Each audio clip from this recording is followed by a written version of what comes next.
Michael Saul Dell was born on February 23, 1965, into a middle-class Jewish family in Houston. His father was a highly regarded orthodontist, and his mother was an astute stockbroker. From a young age, his parents had mapped out a perfect path for their son: study hard, get into medical school, and become a prestigious doctor. However, the entrepreneurial blood from his mother seemed to run too strongly in Michael's veins. At just 8 years old, the boy applied to take the high school equivalency exam simply because he wanted to start working early. Despite failing with that naive idea, Michael's acumen for numbers never ceased. At the age of 12, he earned his first money washing dishes at a Chinese restaurant, then quickly job-hopped to a Mexican restaurant just because they paid a few cents more. However, the legend of the sales boy Michael Dell truly began at age 16 when he took a job selling subscriptions for the Houston Post. Instead of knocking on doors blindly like other kids, Michael thought like a true data analyst. He realized that the people most likely to buy long-term newspaper subscriptions were newlyweds or those who had just moved to a new home. Instead of going door to door, Michael hired a few friends to go to the county courthouse to copy the lists of recently issued marriage licenses and newly approved mortgage applications. He entered this list into his computer and sent personalized solicitation letters directly to each person, along with his congratulations. The result? That year, the 16-year-old high school student made $18,000, a massive amount of money in 1981, surpassing the salaries of his economics and history teachers.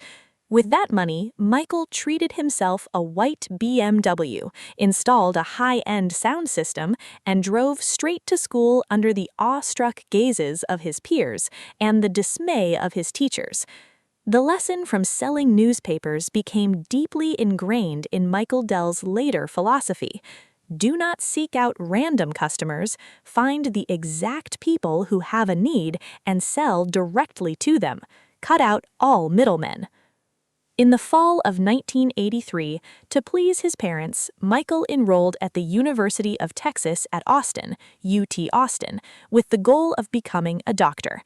But instead of anatomy textbooks, his dorm room, number 2713 in the Dobby Center, was piled high with motherboards, floppy drives, monitors, and smoking soldering irons. That was the dawn of the personal computer era. IBM was dominating the market with their expensive machines.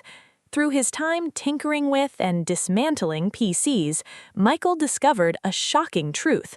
An IBM computer was sold in retail stores for $3,000, but the actual components inside, bought from external suppliers, only cost around $600. The $2,400 markup went into the pockets of retailers, warehousing costs, and a bulky distribution system. Why should users have to pay an exorbitant price for middlemen who add no core value? Michael asked himself. He began buying surplus computer parts on the market, upgrading IBM PC models by adding more memory or larger disk drives, and then selling them directly to local businesses, lawyers, and doctors in Austin. Michael's advantage was that he sold them 15 to 20% cheaper than retail stores, yet made massive profits because he had no overhead for retail space or middlemen. More importantly, he assembled them to the exact specifications the customers requested. His small business grew so fast that he no longer had time to attend classes. The dorm room turned into a noisy assembly workshop. One day, Michael's parents unexpectedly drove up from Houston to visit their son unannounced. When they opened the door to room 2713, they were stunned. There were no medical books, only heaps of scattered components and a student buried under a tangle of wires. In the heated argument that followed, his father asked a desperate question. "What on earth do you want to do with your life?" Michael looked up, his eyes full of determination, and delivered a line that would later become a Silicon Valley legend. "I want to compete with IBM." His parents must have thought their son was crazy. IBM at the time was a massive empire, a symbol of American power. Meanwhile, Michael was just a 19-year-old with a few $100s in capital. But they made a deal. He had the summer break to prove himself. If he failed, he would have to return to medical school. Michael founded PCs Limited, later named Dell Computer Corporation, in May 1984 with a meager capital of $1,000, and naturally, he never went back to college. What made Michael Dell great was not that he invented some groundbreaking new technology like Steve Jobs with computer graphics or Bill Gates with operating systems. Michael's genius lay in his business model. In the 1980s, if you wanted to buy a computer, you had to go to retail stores. Manufacturers like IBM, Compaq, or HP mass-produced computers, guessed what the market needed, warehoused them, and then pushed them to dealers. Michael did the exact opposite. Customers would call, state exactly how much RAM they needed, what size hard drive, and what kind of monitor. Dell collected the customer's money before buying the components and starting the assembly. Within a few days, the custom-built computer was shipped straight to the customer's doorstep by mail. In its very first year, the company reached $6 million in revenue. In 1988, Dell successfully completed its IPO, initial public offering, raising $30 million and pushing its market capitalization to $80 million. In 1992, at age 27, Michael Dell officially became the youngest CEO ever to make the Fortune 500 list. The young man from the dorm room had truly dealt critical blows to the giant IBM. The explosion of the internet in the mid-1990s was the catalyst that propelled Dell to dominance. While traditional rivals were still fumbling over how to integrate the internet into their complex retail distribution systems, Michael Dell immediately realized the internet was born for his direct model. In 1996, Dell.com was born. Now, customers no longer needed to make phone calls. They could go to the website, click to select individual components, watch the price change in real time, and hit the payment button. Millions of computer configurations could be created with just a few clicks. Within a short period, Dell's online sales reached $1 million a day, then quickly skyrocketed to $50 million a day. Dell's stock grew exponentially at an unimaginable rate, surging over 90,000% in the 1990s. The press hailed him as the supply chain king, the greatest master of logistics since Henry Ford. In the early 2000s, Dell officially surpassed Compaq to become the largest personal computer manufacturer on the planet. From a student assembling computers for hire, Michael became a billionaire, a symbol of the American dream, the man who proved that optimization and business efficiency could defeat long-standing technological advantages. Life is rarely a straight line upward. In 2004, feeling that the company had entered a stable trajectory, Michael Dell decided to step down as CEO, handing the reins to his longtime partner, Kevin Rollins, and stepped back to serve as chairman of the board. He wanted to spend more time with his family and his private charitable foundation. However, without the guiding hand of its founder, the Dell empire began to falter. The tech market was changing too fast. Laptops, and later the advent of the smartphone, the iPhone in 2007, began to erode the traditional PC share market. Users were no longer overly concerned with customizing their own components. They wanted sleek, lightweight devices that they could buy instantly in stores, like the Apple Store. At the same time, Dell's customer service quality severely declined as the company pushed for outsourcing to cut costs. HP and Asian rivals like Lenovo surged ahead. In 2006, Dell lost its crown to HP. The stock price plummeted disastrously. In 2007, unable to stand by and watch his life's work wither away, Michael Dell had to don the CEO mantle once more.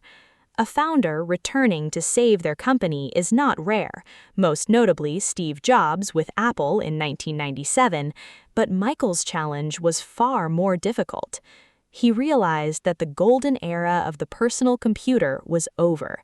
If Dell was to survive, the company had to transition from selling plastic boxes to providing software solutions, servers, and data storage services for large corporations. Yet a massive stumbling block stood in his way: Wall Street. Investors and public shareholders always demanded quarterly profits. They lacked the patience to wait for Dell to execute a comprehensive, painful, and expensive multi-year restructuring.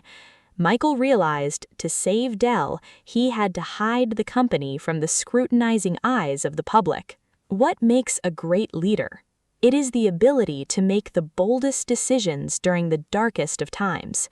In 2013, Michael Dell partnered with the investment firm Silver Lake Partners, launching an unprecedented plan: buy back all outstanding shares to take Dell private.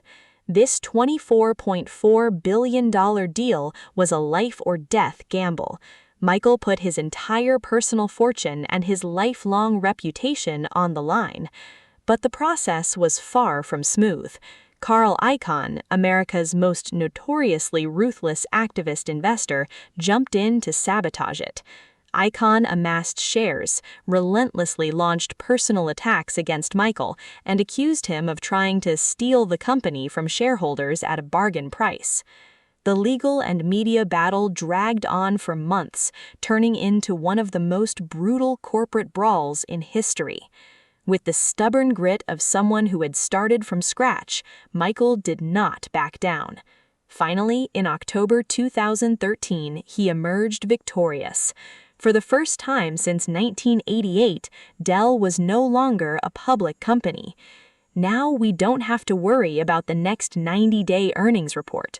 We can focus on 10-year, 20-year goals, Michael declared. But that was just the warm-up. Behind closed doors, no longer constrained by Wall Street, Michael made a move that shook the entire tech world. In 2015, Dell announced the acquisition of EMC, a massive conglomerate specializing in data storage and cloud computing, for a record-breaking price: $67 billion. In 2018, Dell proudly returned to the stock market. No longer an aging computer company struggling to find its footing, Dell was now an IT infrastructure behemoth, providing the foundation for millions of businesses worldwide. Today, Michael Dell possesses a personal fortune of tens of billions of dollars, standing among the wealthiest people on the planet. He and his wife, Susan Dell, dedicate the majority of their time and wealth to the Michael and Susan Dell Foundation, focusing on education for underprivileged children, healthcare, and disaster relief, giving back to society what America had given him. Looking back at a journey spanning over 40 years, Michael Dell's life resembles a highly dramatic movie about resilience and business vision. He is not a magician creating glittering products like Steve Jobs, nor a programming genius writing code that changes humanity like Bill Gates. Michael Dell is an architect of efficiency. He is the embodiment of American pragmatism, seeing a bulky, illogical process and bravely using a screwdriver to dismantle it, only to reassemble it into a machine that operates faster, cheaper, and serves humanity better.